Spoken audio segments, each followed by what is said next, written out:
नमस्कार, मैं डॉक्टर मुकुल खंडेलवाल आज आप लोगों को शिवमंगल सिंह सुमन जी के बारे में बतला रही हूँ। शिवमंगल सिंह सुमन जी का जन्म 5 अगस्त 1915 तथा मृत्यु 27 नवंबर 2002 में हुई।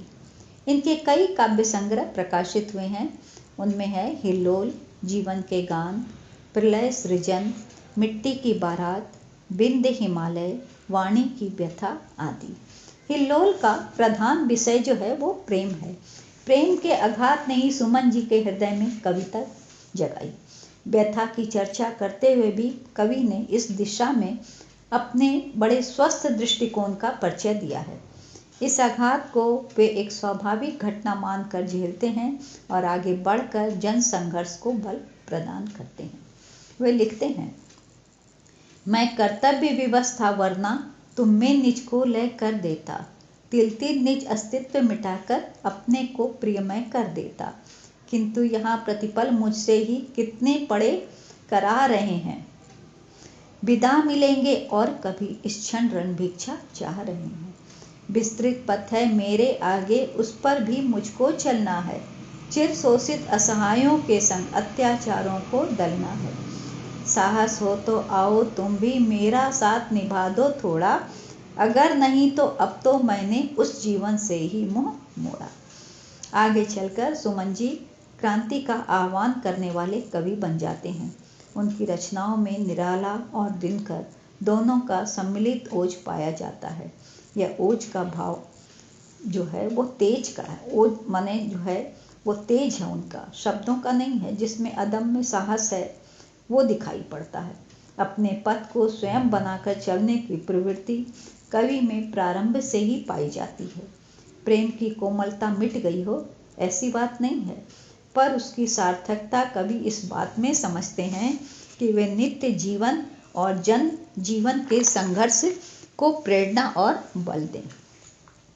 अपने लिए प्यार की उपलब्धि से पहले वे मानव मात्र के लिए प्यार की उपलब्धि चाहते हैं। उनकी रचनाओं में विप्लव का भाव प्रधान है, प्यार का गौण। क्रांति के इस ओजस्वी स्वर में राष्ट्रीयता का स्वर भी सम्मिलित समझना चाहिए।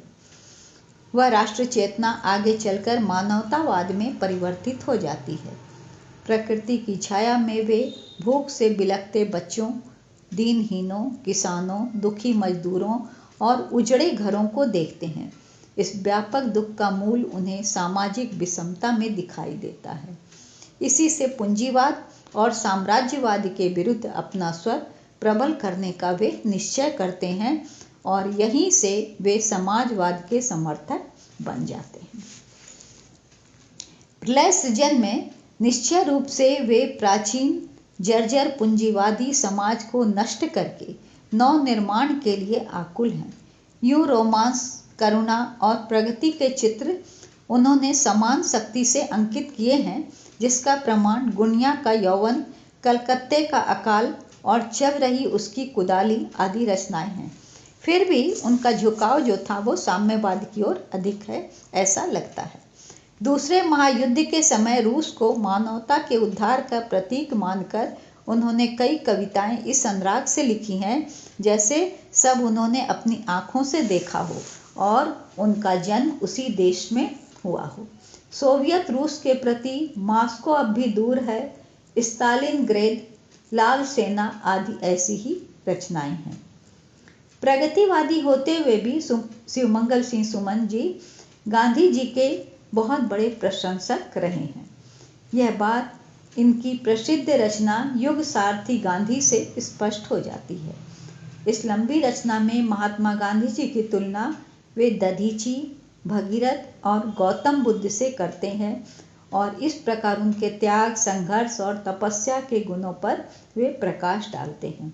सत्य, अहिंसा, शांति, स्नेह और समता के सिद्धांतों में अपनी आस्था व्यक्त करते हुए कवि ने उनके असाधारण व्यक्तित्व, असाधारण कर्म और असाधारण सिद्धि की चर्चा प्रभावशाली ढंग से की है।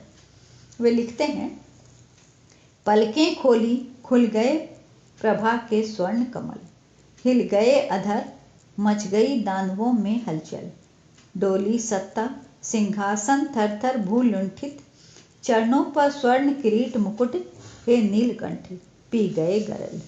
हिंसा ईर्ष्या छल दंभ अंध मानवता के, दुधिया हंसी धो रही पाप मानवता के।